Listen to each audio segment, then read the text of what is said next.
Assalamu alaikum. À travers la série Briser le cycle, éduquer les enfants pour des mariages apaisés, un message essentiel doit être retenu par tous les parents. Le mariage de nos enfants ne commence pas le jour de leur union.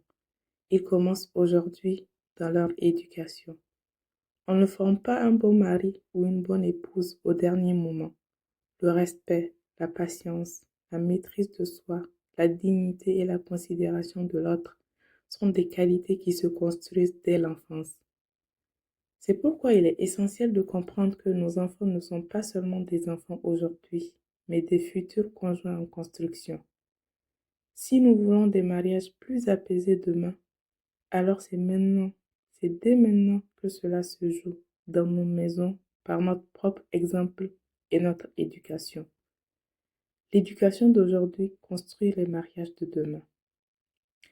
Mais aussi, il y a un aspect dont on n'a pas parlé dans cette série, celui des filles dites rebelles.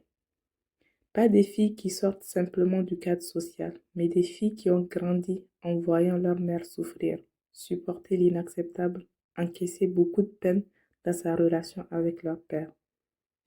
Ces filles-là se construisent souvent avec une conviction forte. Moi, je n'accepterai jamais ça. Aucun homme ne me fera subir ce que ma mère a subi. Et inconsciemment, elles développent une forme de carapace, une posture de défense permanente. Le problème, c'est que cette posture peut devenir extrême. Elles deviennent tellement sur la défensive qu'il leur devient difficile, voire impossible, de construire une vie de couple apaisée. Parce que vivre à deux demande forcément des compromis, de la patience et parfois de laisser passer certaines choses. C'est une réalité. On ne peut pas partager sa vie avec quelqu'un sans ajustement.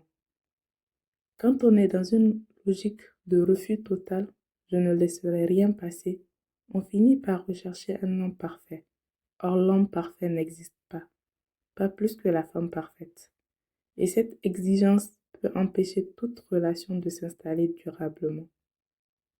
Cela montre à quel point ce que vivent les parents peut impacter leurs enfants. Sans le vouloir, ils peuvent transmettre des blessures ou des croyances qui rendent plus difficile la construction future de leur vie. C'est pourquoi il est essentiel de faire attention à l'image que l'on renvoie à ses enfants. Mais il y a aussi un autre point très important. Un homme peut être un mauvais mari tout en étant un bon père. Il peut avoir fait du mal à sa femme, mais aimer profondément sa fille et bien la traiter. Les enfants ne doivent pas devenir juges des problèmes de leurs parents. Ce n'est pas à l'enfant de haïr l'un ou l'autre pour des choses qui ne le concernent pas. C'est pour cela qu'il est essentiel de faire attention à ce que l'on montre et à ce que l'on dit devant eux. Un enfant a besoin d'aimer ses deux parents. Lui donner une mauvaise image de l'un d'eux peut le perturber profondément, voire influencer négativement sa vision de l'autre sexe. Les disputes, les tensions, les reproches, tout cela devrait être géré en privé autant que possible. Non pas pour nier les problèmes, mais pour protéger l'équilibre émotionnel de l'enfant.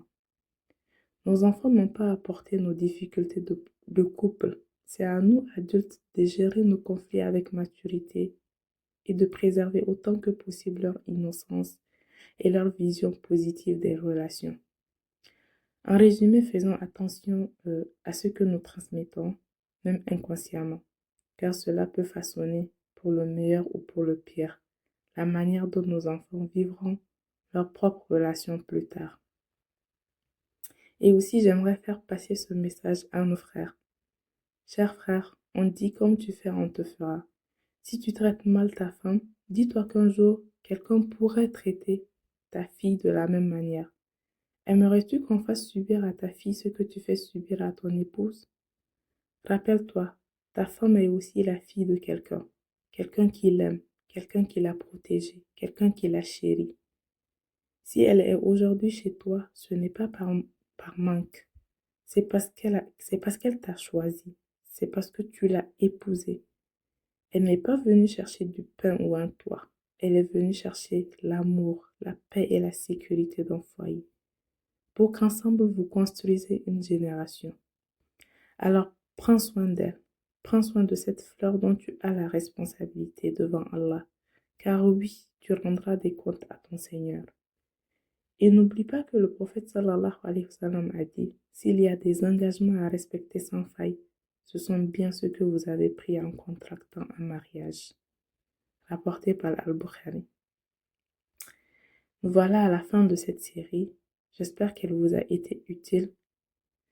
Et j'espère qu'on pourra tous en profiter. Et j'espère que les foyers de nos enfants seront meilleurs que les nôtres. Et qu'ils auront des foyers vraiment à l'image du foyer musulman. Portez-vous bien. On se dit à bientôt dans une nouvelle série, Inch'Allah. Assalamu alaikum.